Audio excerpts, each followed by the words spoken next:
Students, आज के इस वीडियो में हम बात करेंगे काइनेटिक्स ऑफ पैरेलल रिएक्शन की। काइनेटिक ऑफ पैरेलल रिएक्शन की हमने पार्ट 1 में भी बात की थी और पार्ट 1 में वहां पर हमने दो चीजें फाइंड आउट की थी। One is the concentration of product and second हमने फाइंड आउट किया था उनकी परसेंटेज को।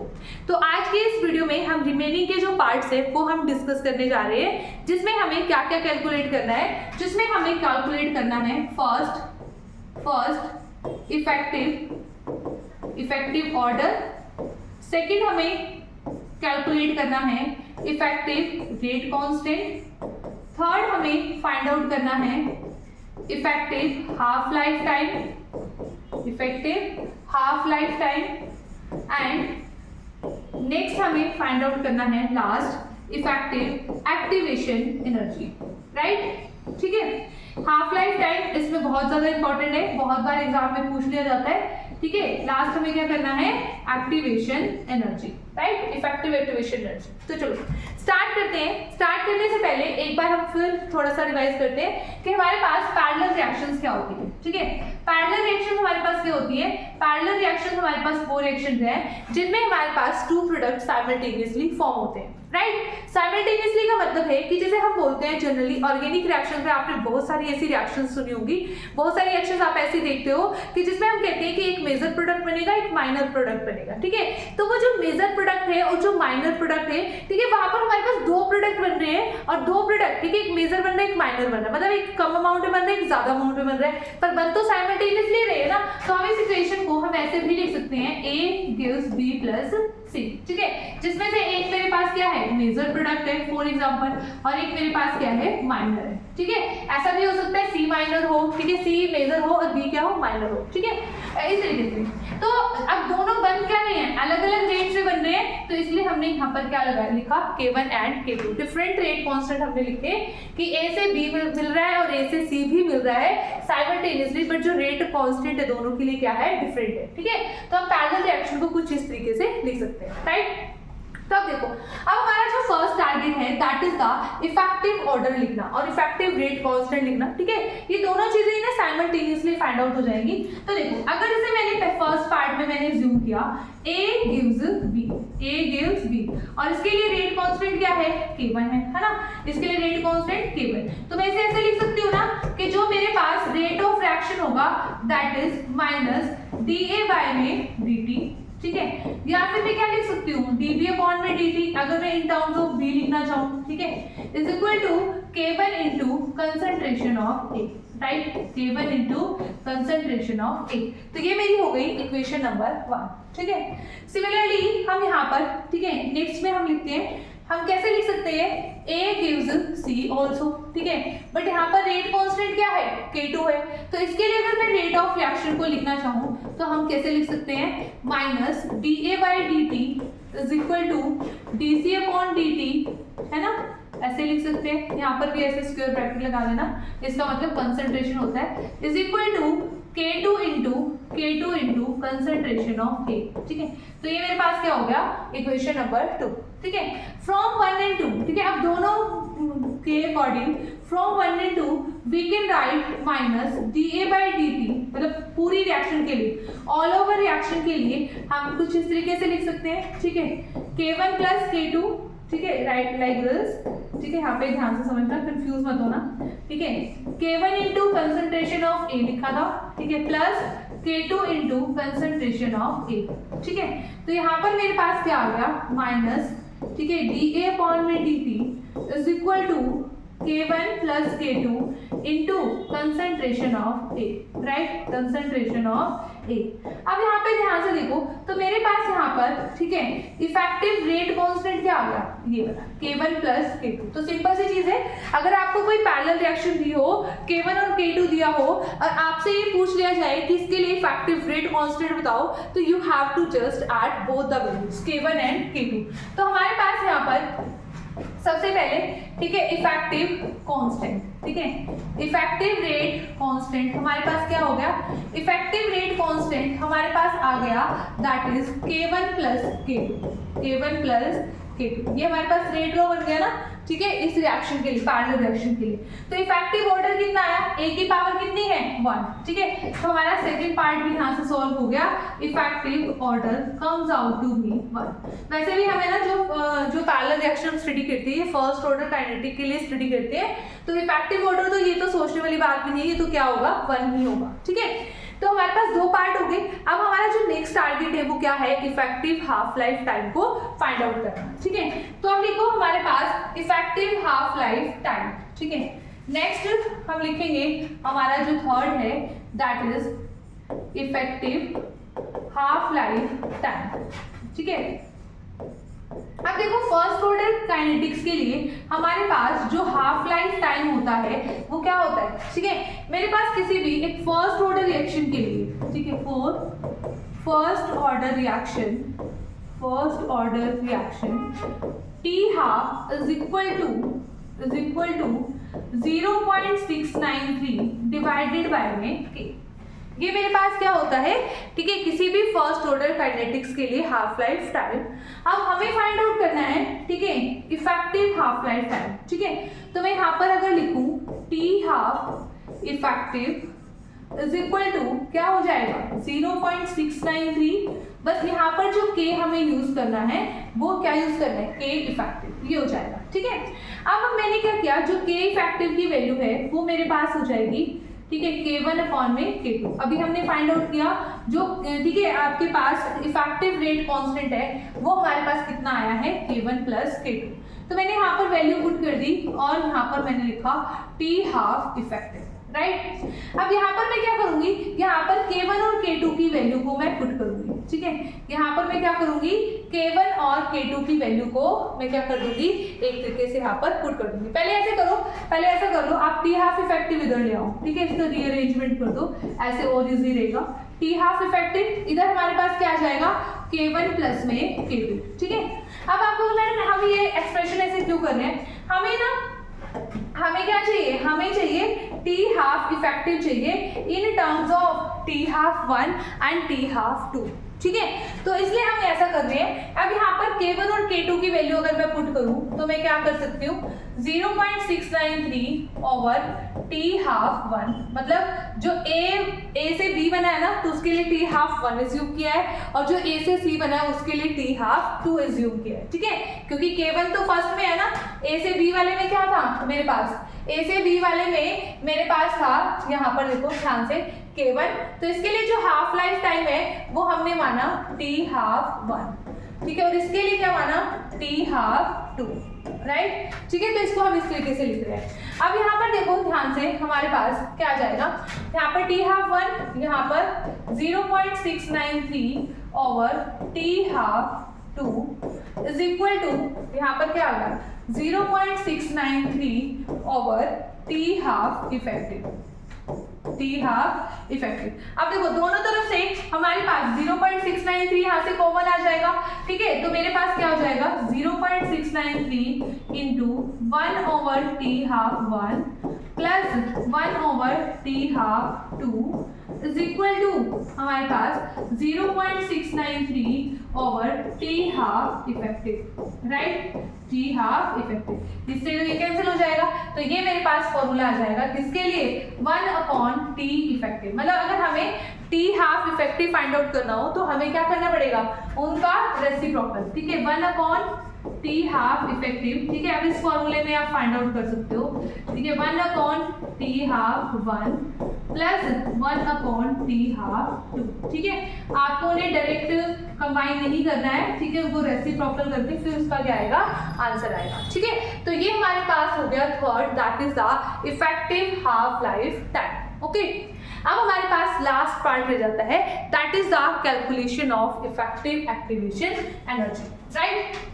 तो चलो अब हम डिराइव करते हैं expression for effective activation energy, ठीक है। Fourth is for effective activation energy, ठीक है। अब एक्टिवेशन एनर्जी जैसे ही कॉन्सेप्ट आता है तो हमारे माइंड में आता है अर्हेनियस इक्वेशन, ठीक है, क्योंकि उसी की हेल्प से हम क्या फाइंड आउट कर सकते हैं, एक्टिवेशन एनर्जी को फाइंड आउट कर सकते हैं। And Arrhenius equation is given by Arrhenius equation is given by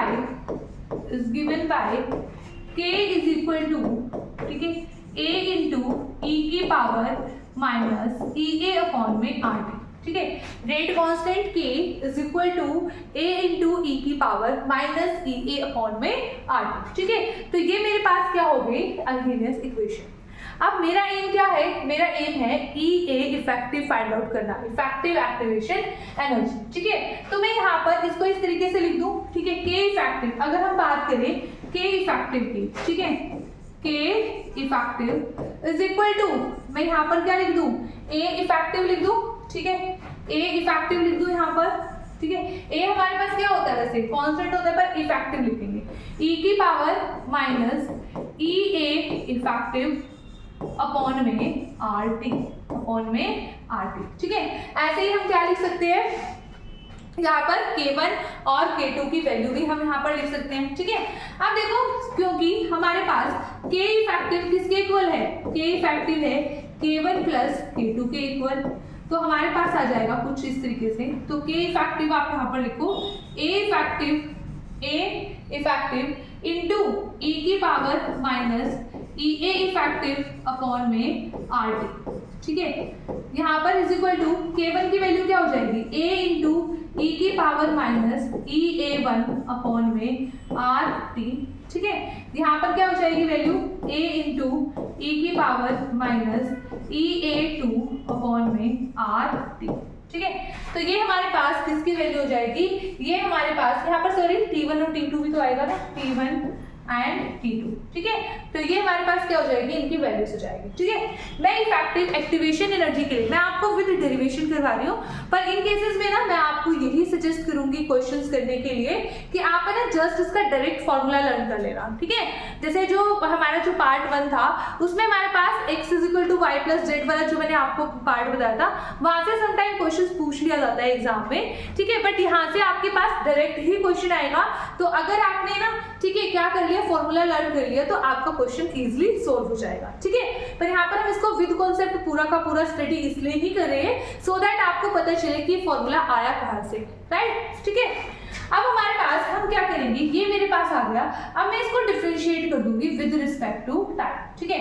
तो जैसे ही मेरे पास ये इक्वेशन है, ठीक है, हम इसको क्या करेंगे, डिफरेंशिएट करेंगे, डिफरेंशिएट, ठीक है, इक्वेशन 1, जैसे मैंने इसको नाम दे दिया, differentiate equation 1 with respect to time, with respect to sorry temperature, with respect to temperature, right। अगर मैं इसको कर दूं तो ये तो कांस्टेंट ही है, A इफेक्टिव तो क्या है मेरा, कांस्टेंट है, ठीक है। अब यहाँ पर इसकी मेरे पास डिफरेंशिएशन क्या हो जाएगी, इसके डिफरेंशिएशन पहले तो एज इट इज रहेगी E की पावर माइनस EA अपॉन में, ठीक है, सॉरी EA इफेक्टिव लिखोगे, EA इफेक्टिव, ठीक है, अपॉन में RT into with respect to temperature कर रहे हैं, तो मेरे पास यहाँ पर क्या आ जाएगा, इसका कोफिशिएंट भी आएगा, है ना, तो वो क्या आएगा मेरे पास, EA इफेक्टिव अपॉन में RT स्क्वायर, क्योंकि T की है ना यहाँ पर 1/T है, 1/T को दोबारा से अगर हम डिफरेंशिएट करेंगे तो क्या आएगा, हमारे पास 1/T का स्क्वायर आएगा, राइट। तो ये मेरे पास यहाँ पर आ गया है इसके साथ। उसके बाद ऐसे ही सिमिलरली मेरे पास क्या आएगा, सिमिलरली हमारे पास यहाँ पर आ जाएगा इज इक्वल टू यहाँ पर A इंटू E की पावर माइनस EA1 अपॉन में RT1, ठीक है, इंटू क्या आ जाएगा यहाँ पर हमारे पास EA1 अपॉन में RT1 स्क्वायर, ठीक है। सिमिलर पैटर्न पर आप इसकी डिफरेंशिएशन करके देखो, आपको यही रिजल्ट आपको मिलेगा, राइट, ठीक है। उसके बाद हमारे पास यहाँ पर क्या जाएगा, ठीक है, एक चीज इसमें ना, एक चीज मिसिंग है, 1 मिनट, ठीक है। इसमें हमारे पास ये चीज होगी, ये T1 T2 नहीं, क्योंकि हमें यहाँ पर इफेक्ट ऑफ टेम्परेचर स्टडी नहीं करना, हमें जस्ट क्या करना है, गिवन टेम्परेचर पर उसको सॉल्व करना है, तो इसलिए T और T आएगा, ठीक है, T1 और T2 नहीं आएगा। तो यहाँ पर भी हमारे पास क्या रहने वाला है, T रहने वाला है, ओके। तो इस तरीके से हमारे पास ये रहेगा, ठीक है। वो हम उस केस में करते हैं जब हम, ठीक है, हमें इफेक्ट ऑफ टेम्परेचर को स्टडी करना होता है ना, effect of temperature on rate constant, तब करते हैं। तो यहाँ पर मेरे पास आ गया a इंटू ई की पावर माइनस EA2 अपॉन में RT, ठीक है। यहाँ पर भी T1 नहीं लिखोगे भाई, इसको, ठीक है, यहाँ पर ये क्या लिखोगे, RT लिखोगे ओनली, ठीक है, RT। यहाँ पर भी RT इंटू EA2 अपॉन में RT स्क्वायर, ठीक है। तो अगर हम ध्यान से देखें 1 अपॉन RT स्क्वायर जो ये वाला है, 1 अपॉन RT स्क्वायर, यहाँ पे 1 अपॉन RT स्क्वायर, ये दोनों तरफ से क्या आ जाएगा, यहाँ इन दोनों फैक्टर में से कॉमन आ जाएगा और क्या हो जाएगा, कैंसिल हो जाएगा, ठीक है। तो अब मेरे पास क्या बच जाता है नेक्स्ट में, ध्यान से देखो, A इफेक्टिव इंटू E की power minus EA effective upon में RT अपॉन में, यहाँ पर क्या हो गया, RT इंटू EA इफेक्टिव, है ना, ये आ जाएगा इंटू EA इफेक्टिव, राइट। मैंने वहां से वो टर्म कट कर दिए, ठीक है। जो आपके पास अपॉन में RT स्क्वायर है वो बोथ साइड क्या हो जाएगी, कैंसिल हो जाएगी। इधर क्या आ जाएगा, A1 इंटू E की पावर माइनस EA1 अपॉन में RT इंटू EA1 आ जाएगा, प्लस मेरे पास ऐसे ही यहाँ पर क्या आ जाएगा, A2 इंटू E की पावर माइनस EA2 अपॉन में RT इंटू क्या आ जाएगा, EA2 आ जाएगा, राइट। अब अगर तुम ध्यान से देखो तो मेरे पास जो ये वाली वैल्यू है, ठीक है, A1 इंटू EA1 अपॉन में RT, ये मेरे पास किसकी वैल्यू है, K1 की वैल्यू है ना, ये हमारे पास किसकी वैल्यू है, K1 की वैल्यू। देखो ध्यान से, यहाँ पर K1 की वैल्यू हमने यही तो पुट की थी, है ना, तो ये मेरे पास K1 और K2 की वैल्यू हो जाएगी। तो यहाँ पर मैंने इसको क्या लिखा, इस पहले इस साइड को सॉल्व करते हैं, इसको मैंने लिखा K1 और इसको मैंने लिखा EA1, प्लस इस पार्ट को हम क्या लिख सकते हैं, K2, और इसको हम क्या लिखेंगे, EA2, ठीक है। अब इसको मैंने क्या लिखा था, ये मेरा K इफेक्टिव था, ये मेरा क्या था, K इफेक्टिव था, ध्यान से देखो यहाँ पर K इफेक्टिव, तो आपने यहाँ पर इस फैक्टर की जगह क्या लिख दिया, K इफेक्टिव, यहाँ पर EA इफेक्टिव, ठीक है। तो हमारे पास एक जनरल सा, एक सिंपल सा फॉर्मूला हमारे पास यहाँ पर बन जाएगा कि हमारे पास जो EA इफेक्टिव है, मतलब जो हमारे पास इफेक्टिव एक्टिवेशन एनर्जी है, वो हमारे पास किसके इक्वल आ जाएगी, वो हमारे पास आ जाएगी, ठीक है। यहाँ पर इसको आप यहाँ पर इस तरीके से लिख सकते हो कि हमारे पास यहाँ पर K1 into EA1 plus K2 into EA2 upon में K इफेक्टिव, ठीक है। और K इफेक्टिव क्या होता है, K1 प्लस K2। तो ये हमारे पास फॉर्मूला आ जाएगा इफेक्टिव एक्टिवेशन एनर्जी के लिए, that is K1 into EA1 plus K2 into EA2 divided by में K1 प्लस K2, ठीक है। K इफेक्टिव की वैल्यू क्या पुट करेंगे, K1 plus K2। Okay students, तो ये हमारा था पार्ट 2, ठीक है, जिसमें हमने इन 4 जो हमारे पास स्टेप्स है, 4 पैरामीटर्स है, इनको हमने यहाँ पर कैलकुलेट किया, राइट, ठीक है। तो ये हमारे पास जो दोनों पार्ट में हमारे पास जो काइनेटिक्स ऑफ पैरेलल रिएक्शन है, ये हमारा कंप्लीट टॉपिक हमारा कवर हो गया है और यहाँ से एग्जाम में क्वेश्चन आने के बहुत ज़्यादा चांसेस रहते हैं। ओके स्टूडेंट्स, तो मिलते हैं नेक्स्ट वीडियो में।